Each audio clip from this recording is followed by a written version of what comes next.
Assalamu alaikum. This is Sir Abil Ahmed, your PM, Performance Measurement Teacher.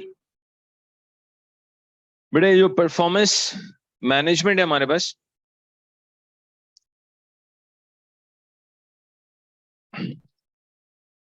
मैं आपको performance management के paper के लिए वेलकम करता हूं और स्क्रिबर के बिहाफ पे आप सारे स्टूडेंट का वेलकम है जी।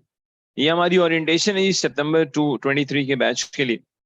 बेसिकली मुझे पेपर पैटर्न थोड़ा सा डिस्कस करना है, plus I let you know कि हमारा जो बेसिकली पीएम का पेपर है प्रीवियसली F5, इसमें बेसिकली आपको जो इंटायर पैकेज मिलेगा उसमें क्या है आपके लिए और क्या नहीं है, and why do I claim कि बेसिकली पीएम के पेपर को अब पास करना काफी आसान हो चुका है। अगर आप प्रॉपरली हमारी गाइडलाइंस को फॉलो करते हैं इंशाल्लाह तो आपका पेपर फर्स्ट अटेम्प्ट में बहुत अच्छे मार्क्स में पास होता है।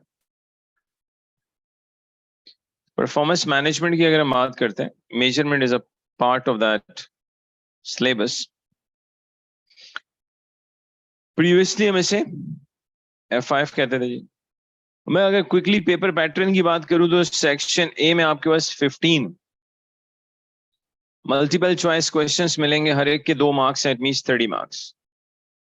सेक्शन बी की अगर हम बात करें तो उसमें आपको 3 OTQs मिलते हैं, जिसमें बेसिकली होता है कि एक क्वेश्चन, एक छोटा सा सिनेरियो होगा जिसके ऊपर 5 2-2 मार्क्स के क्वेश्चन सेट होंगे। आसान वर्डिंग्स में हर एक के 10 मार्क्स हैं, it means again 30। Actually section A और सेक्शन बी की बात करें तो इसमें एक्सेल की कोई इन्वॉल्वमेंट है ही नहीं। सेक्शन सी की अगर हम बात करते हैं तो आपको यहाँ 2 क्वेश्चंस मिलेंगे, हर एक के 20 मार्क्स हैं।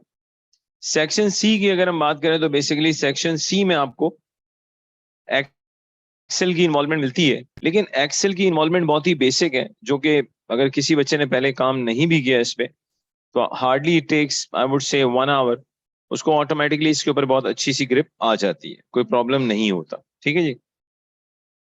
अब हमारा जो बेसिकली परफॉर्मेंस मैनेजमेंट जो है, जो एंटायर सिलेबस है उसमें क्या चीजें नहीं है और कैसे हमारी जो प्रोडक्ट है पीएम की उसको हम डिफरेंशिएट करते हैं दूसरों से। एक्चुअली इंटायर पीएम बेटा, आपको इंटायर पीएम हमारे पास जो मिलेगा वो 94 लेक्चर्स में मिलेगा।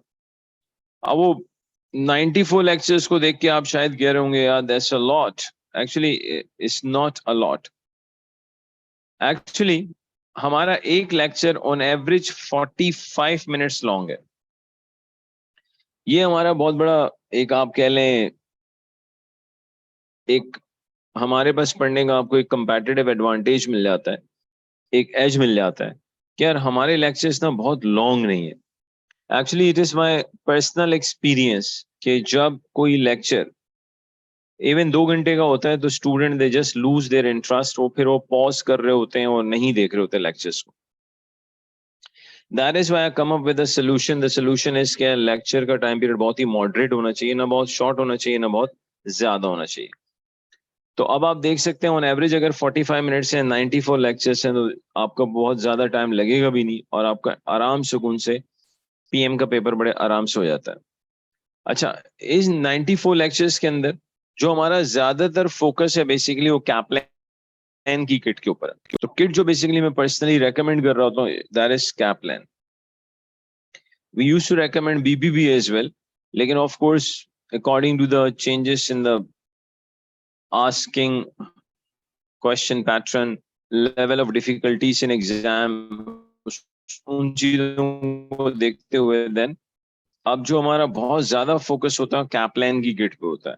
तो इन 94 लेक्चर्स के अंदर सिर्फ सिलेबस नहीं है बल्कि एक बहुत ही significant amount of the kit भी बेसिकली हमने सॉल्व किया हुआ है। तो आप देख सकते हैं नंबर ऑफ लेक्चर्स बहुत नंबर ज्यादा है, लेकिन क्योंकि ड्यूरेशन बहुत कम है तो आपको प्रॉब्लम नहीं होता। फिर एक और चीज बताना जरूरी है, बेसिकली मैं जो भी टॉपिक पढ़ाऊंगा आपको इंशाल्लाह बिल्कुल जीरो से पढ़ाऊंगा, कीपिंग इन माइंड कि आपने पहले कभी कुछ नहीं पढ़ा। आई विल नेवर एज्यूम कि जी हमने पहले कॉस्टिंग पढ़ी हुई है, कुछ किया हुआ है, ऐसा कुछ भी नहीं है। अच्छा, इस पेपर का अगर आपको मैं हल्का सा आइडिया दूं, बेसिकली ऑब्जेक्टिव थोड़ा सा ये एसीसीए का इस पेपर को इंट्रोड्यूस करवाने का कि आज जिस एरा के अंदर बेसिकली बिजनेसेस ऑपरेट हो रहे हैं, उन इस एरा के अंदर बेसिकली जो पुराने जमाने की ट्रेडिशनल कॉस्टिंग की टेक्निक्स हैं वो इतनी रेलेवेंट अब नहीं है। पीएम आपको न्यू टेक्निक्स बताता है कॉस्टिंग की, जो आज की बिजनेस एनवायरनमेंट के अंदर बेसिकली क्या फिट इन होती है। प्रीवियसली क्योंकि बिजनेस एनवायरनमेंट बहुत ज्यादा लेबर इंसेंटिव थी, मशीन इंसेंटिव थी, अब ऑटोमेशन बहुत ज्यादा है, टेक्नोलॉजी की डेवलपमेंट बहुत ज्यादा है, तो ऑब्वियसली पुरानी टेक्निक्स अब एज इट इज एप्लीकेबल नहीं है। तो यहाँ पे आप नई टेक्निक सीख रहे होंगे, प्लस फिर पीएम के अंदर आप एक और चीज सीख रहे होंगे इंशाल्लाह, दैट इज डिसीजन मेकिंग। अब वो जो डिसीजन मेकिंग आप सीख रहे होंगे, तो बेसिकली डिसीजन लेना कैसे है, उसमें जो बहुत बड़ी स्किल आपकी टेस्ट होती है डिफरेंट एरियाज के अंदर। Number one is relevant costing, कि आपकी रेलेवेंट कॉस्टिंग की अंडरस्टैंडिंग बड़ी अच्छी होनी चाहिए। प्लस अगर आपके पास कोई लिमिटिंग फैक्टर है, तो लिमिटिंग फैक्टर के अंदर रहते हुए किस तरह से आप मैक्सिमम बेनिफिट ले सकते हैं, उस लिमिटेड अपनी रिसोर्स को किस तरह से बेस्ट पॉसिबल वे के अंदर यूटिलाइज कर सकते हैं आप इस तरह की कुछ चीजें आप सीखेंगे इंशाल्लाह। प्लस परफॉर्मेंस मेजरमेंट आप सीखेंगे। परफॉर्मेंस मेजरमेंट में आप ये सीखेंगे या दो डिपार्टमेंट की अगर मुझे परफॉर्मेंस को मेजर करना है, तो मैं कैसे उनकी परफॉर्मेंस को मेजर कर सकता हूँ। प्लस आज तक आपने रेशियो एनालिसिस जो पढ़े और ट्रेडिशनल रेशियो एनालिसिस पढ़े, अब पीएम की जब बात करेंगे तो यहाँ पे जो आज तक आपने रेशियो एनालिसिस पढ़े थे, उसके अलावा आपको कुछ एडिशनल ऐसे रेशियो एनालिसिस मिलेंगे जो काफी लॉजिकल होंगे, जो ऑफ कोर्स फाइनेंशियल रिपोर्टिंग में नहीं होते, सिर्फ आपको पीएम में मिलेंगे। वो भी आपकी एक वे ऑफ थिंकिंग को काफी डेफिनेटली चेंज कर देगा। मिसाल के तौर पर अगर मैं आपसे कहता हूँ कि यार पिछले साल मार्केटिंग टू सेल्स का रेशो क्या था, इस साल मार्केटिंग टू सेल्स का रेशो क्या है। ऑब्वियसली अगर आपकी कोई नई प्रोडक्ट है तो शुरू में हम मार्केटिंग में ज्यादा पैसा लगाते हैं, लेकिन स्लोली एंड ग्रेजुअली हम मार्केटिंग के ऊपर पैसा क्या कर रहे होते हैं, रिड्यूस कर रहे होते हैं। अनटिल अनलेस अगर आपकी प्रोडक्ट कोक या पेप्सी जैसी है, तो फिर तो आप मार्केटिंग का बजट क्या नहीं करेंगे, रिड्यूस नहीं करेंगे। अदरवाइज नॉर्मल बिजनेस सेंस यही कहता है कि शुरू में मार्केटिंग में हम ज्यादा पैसा लगा रहे होते हैं, स्लोली एंड ग्रेजुअली फिर हम उस स्पेंडिंग को बेसिकली क्या करते हैं, रिड्यूस करना शुरू कर देते हैं। फिर पीएम के अंदर आप एक और चीज सीखेंगे, लर्निंग कर्व का इफेक्ट। अब वो लर्निंग कर्व थ्योरी बेसिकली क्या है, जब एक इंडिविजुअल एक ही काम बार बार करता है, तो बेसिकली वो ऑब्वियसली ज्यादा एफिशिएंट, ज्यादा बेहतर वे में करता है और टाइम भी कम लेता है। उसको बेसिकली इस चीज को किस तरह से क्वांटिफाइबल बनाया जाए।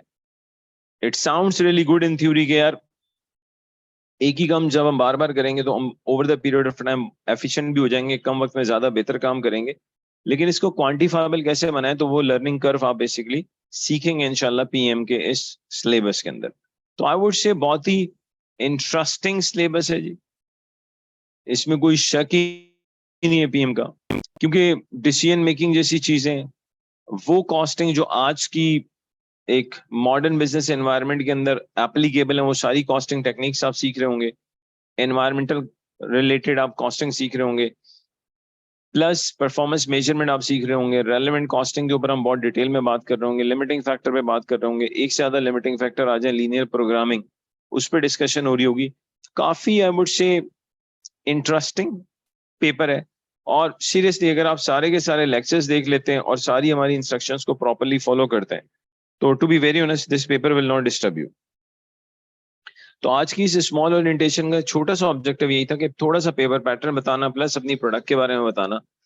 इसके अलावा आप इस लेक्चर के फौरन बाद आप हमारे स्क्रिबर की एडमिन से डेमो लेक्चर्स मांग सकते हैं। आपको बिल्कुल पीएम के हमारे डेमो लेक्चर्स मिलेंगे, जिससे आपको थोड़ा सा आइडिया हो जाएगा कि टीचर का टीचिंग स्टाइल क्या है।